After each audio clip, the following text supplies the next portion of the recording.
If you're ready to post your ad online for your first virtual assistant, you're in the right place. In this video, I'm gonna go through what I do before I post, how to go to Upwork.com and actually post that job, and I'm gonna share some of my best tips for finding the best virtual assistant. Stay tuned to the end because I'm gonna share my free, unconventional way of how I find virtual assistants that not a lot of people are doing right now. Let's get into it. If you're new to virtual assistants and you just want to know what they are and how to use them in your business, I made a video going over just that and some examples of how I use them personally. I'll link it up here and also in the description, so check that out. But if you're here, I'm assuming you know what a virtual assistant is and you're just ready to post and get your first one. As far as what website online to post your job, there are a couple different options. This video is primarily going to focus on Upwork.com. I recommend Upwork for one, people who are new to VAs. You're looking for somebody part-time and you're looking for somebody to do more of like an ongoing type of task.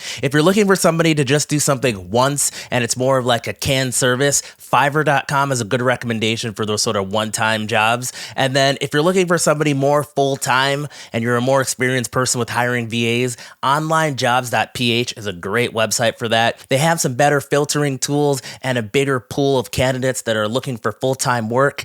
And it is a paid service for you as a business owner, but when you go there, you can actually hire the VAs for slightly less because they're not taking a cut of the VA's wages. But anyways, I'll throw a link in the description if you're interested in that. But again, I'd recommend Upwork.com for your first part-time VA that you're looking for. All right, before we can go and post that job, we have to do something that is terribly boring. And this is the step that everybody misses. You need to go create a formal job description and write up any standard operating procedures, SOPs that are related to that job. This is a super important step and you'll see why later, but take the time to do this up front and you can use it and it'll help you, I promise you. If you want to use my job description and SOP template and see a couple of examples, I'll throw a free link in the description. They're over on my website. Feel free to download them and copy them or change them as you like. This is an actual job description that I wrote for my rental business where I was looking for a virtual assistant to go and gather property owners who recently went through an eviction and gather their information. The first section I'd recommend is the overview section. This is just what you want the VA to do in a few sentences or less. This is what we're going to use in our Upwork job posting, and we'll also be able to use this other places if we're looking for a VA outside of Upwork. So I'll talk about that later. Next part is the scope of hours. This is where I would put if it's full-time or part-time work. I would also put if the work needs to be completed on any type of schedule or if it's flexible. If it does need to be completed on a certain schedule, I would put the hours and your time zone. And then I'd also put if there's room for growth later on. So people want to know if there's room for more hours in the future. So I'd add that there. The next section is a standard operating procedure. I would list any operating procedure that is relevant to the job description. In this case, I only have one. We'll go over this later, but this is really the how, step-by-step, what they're going to do. The next section here, the responsibilities, is what they'll be doing. So you'll just list everything that they have to do on a monthly basis or weekly basis or whatever they need to do to complete the project. And then the last section is super important. This part is where I would describe what your business does. If your business is just you, that's okay. But VAs want to know if they're going to be working in a big organization, if they're going to be communicating with other VAs, or if they're just going to be talking to you. So I just write a little bit about you and your team, and it's just so they have some type of perspective on that. I know that was probably awful, but we still have to do our standard operating procedures. And again, stick with this. You're going to do this once, and I promise you it's going to be very helpful. This is a standard operating procedure that I wrote for that same job description that we were just looking at. And again, a standard operating procedure is just how somebody's going to be doing something step by step. So again, quick purpose, what it's for, and then the procedure is where the most of your stuff is going to be. You have two options in the procedure. I prefer a video option, and you can see in the video option, you just put a link to the video, call it good, or you can write it out here as well. Let's take a look at the video example so you see what I'm talking about. So all this is me recording my screen, going through step by step what I want the virtual assistant to do. I'm going to the county website, pulling it, the names and things I need, and I'm copying it back to this sheet. But it goes through step by step, many examples. It doesn't have my face in here. There's no sound. It's just me recording my screen, going through a couple examples so it's clear as day. If you want a recommendation of something to record your screen, there is a free software called OBS Studios. It allows you to record your screen. It's free and super easy to use. So that's what I'd recommend if you're going the video route. If you're going the non-video route and you're going to be writing it out, just write what they have to do step by step in nauseating detail. One thing I do like to do is if there's other VAs or you as the business owner are going to be doing something that relates to what they're doing, I always like to write that in there just so I can be comprehensive and just highlight like this will be something that I'll be doing. And in here, there's not really that great of an example, but in more complicated ones, sometimes it's like I do something, then the virtual assistant does something, then I do something, and I just like to write out the whole procedure just so they know where they fit in. The next section here is the best practices. So this is just the things I want to make sure people don't forget, especially if I've had the job posted before. These are the things that people have forgotten in the past. All this information is up here, added to the video, but this is just a super important, make sure to do these things. After that, relevant links and resources. So if there's any links or anything they need to do, put it here. This is a link to that county website that I referenced in the video. I know it sounds like a lot of work to do those job descriptions and those SOPs, and it is, but if you do it right the first time, it has so many benefits. One, it's going to be your filtering tool that you're going to use to hire applicants. So I put both of these right on the job posting, so it'll filter out people so you know exactly what they want. Two, if you're looking to ever repost this job, you don't have to start from scratch. You already have this. And three, there are places to find VAs out of Upwork. And I'll mention this later on in the video, but having that job description will be very handy for finding VAs. And some of the best VAs I've found, I've did that way. Okay, let's finally head over to Upwork.com and walk through everything there. All right, so we are on Upwork.com. This is the main page. So before you log in or do anything, I always like to do a quick search of what I'm going to be posting because you'll be able to see a rough pay range so you know what range to offer and then what other services people might offer as well. So I'm going to put real estate, something vague, real estate, data entry list. All right, so lead generation, prospect lists, data entry. This looks about right. $7 an hour, another $10 an hour for data research, $6 an hour, a $5 an hour one, another $5 an hour. Let me actually click into this one here. So perfect. I'm looking at here and I could see some other things that somebody could do. Web research, email extraction, email verification. So this could give me an idea of things to go add back into my job description. But as I'm looking through here, I'm seeing like, $4, $5 to like $10 an hour as far as a wage that I should probably offer for the job I'm about to post. So let's actually go post that job. If you have an account, log in. If you don't, hit sign up. If you hit sign up, make sure you hit I am a client. Do not hit I am a freelancer. Hit I am a client, hit join as a client. I'm going to type some information here. And I'm going to hit create account. So it took us straight to the page to post a job. If you don't see this, go to jobs, hit post a job, and it will load up this page.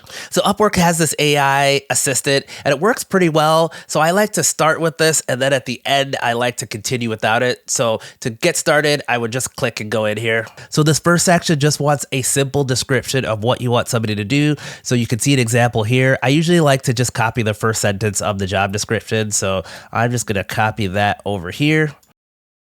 Then I'm going to hit continue. This is where our research that we did comes in handy. So we saw $5 to $10 an hour. I usually like to put it a little bit lower. So let's do something like 4 to 8. And then I'm going to hit continue. So the AI is doing its thing. Perfect. So it's ready for us to take a look at. There's a couple places I would not skimp at all. Number one is this title. And number two is the skill section down here. So starting with the title, you want to make sure this is clear, communicates exactly what you want somebody to be doing at a high level. This actually is not bad. Mailing list compilation for real estate business. This is pretty good. If you don't like this, one thing I like to do is take that job description, copy and paste this overview, and take it over to ChatGPT.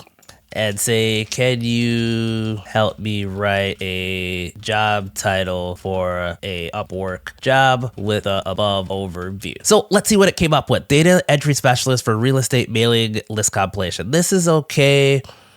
Mailing list comp, they're about the same. I'll just keep what it has in there. So next, let's look at the description. the description actually is not bad. If you didn't like it, what I would do is I would copy this overview section and I would put that in here. But this is actually a little bit more detailed, so I'll leave that there. So next, the category, lead generation is okay. You could also put data entry. That would have been another category you could do, but I think that's okay.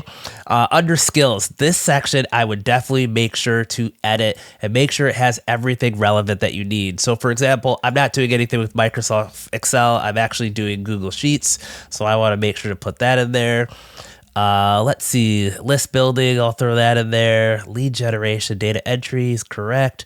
All right, so I think this is good. Just make sure that it doesn't have anything irrelevant. Any software you're going to be using, make sure to write that software there. And any task, make sure to write that skill. This section is very important for matching you with the right virtual assistants. Let's move on to scope here. I'm probably going to leave a lot of these things where they are. So medium makes sense. There's a couple examples there. Less than a month. I'm probably going to change this to 1 to 3 months just to signify that it's more of an ongoing thing.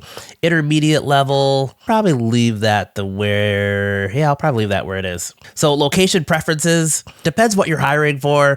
I usually like to keep this worldwide. If you really wanted somebody in the US, you could put that there. I found that there are people worldwide that have great English and can do things even when I need somebody on the phone. I like the Philippines in particular, so I'm just going to put that there as one of the regions that I have a preference for, and I'm going to hit save. Budget is just what we had here before. So another really important section is the screening questions. I definitely wouldn't make sure to skip or not put anything in the screening questions. You're going to get a ton of applicants when you put out a job, and filtering through them is sort of a hassle. So putting some pre-screening questions that everybody has to answer before they apply for the job is going to save you a ton of time and help you find a better candidate. On my website, I have some commonly asked questions that you can choose from that you can add for your pre-screening questions. The document is right here, 20 common questions I ask every VA. So I actually have that here. Upwork also has some suggestions of some pre-screening questions as well. So I would peruse through these and also look at the ones that I have and just pick 3 to 5 that are most relevant for your job posting. So just looking through here, this question, no, probably not. Are you proficient in English? Don't really care about that for this particular job because they won't be on the phone or sending emails. Number 3, I love this question. I usually have this on every single job posting. Based on what I need help with, do you have any ideas to improve the process? So the VAs that you're going to be hiring also work for other business owners. So that means they have the experience of seeing what other people have done in their business, and they can sometimes bring better ideas that you had into your business. So I always add that as a question. So I'm just going to copy that, and I'm going to write my own question. So I'm going to copy that.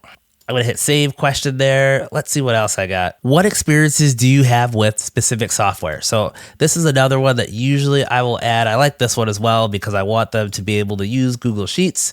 So I'm going to hit this and then put in Google Sheets. Save question. Let's see what Upwork has here. Describe your experience with a similar project. That's a good one. I'm actually going to add that one in there. So I feel good. So let's move on to advanced preferences. So like I mentioned before, the person won't be on the phone sending emails on my behalf. They'll be communicating with me, and I'll make sure in my hiring process that their English is good enough to communicate with me. So I'll leave that on any level. If they were going to be doing a phone thing for me or sending emails, I would do fluent or better, and then it will be less than 30 hours a week. And then I want somebody relatively soon, so I'll put within a week. So let's move on here. Contact to hire opportunity. Usually I will leave this at no. It's up to you. If you know this will become a full-time thing, you could click that there. So once we get to the end, we are not going to hit post this job. Yours actually might say continue. Instead, we're going to go back. And we're going to go back to the start. And instead of hitting get started using AI, hit I'll do it without AI. For some reason, with the AI version, it doesn't let you upload any additional documents. And we want to upload our job description and the standard operating procedure that we wrote. So let's hit I'll do it without AI. And it saves all your stuff, so you don't have to worry about that. Skills, everything you wrote in here, all that's good. No, not at this time. This saves all your stuff. We're going to, did not save that. So click worldwide, hit budget. Your budget you put in there should be in there. So this description part. So this is the description that it wrote for us, but I'm going to hit attach file, and I'm going to find both that standard operating procedure and the job description that I wrote.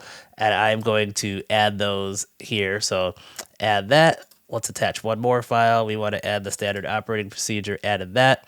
So review this job post. So now it has everything, including our attachments. So now I'm going to hit post this job.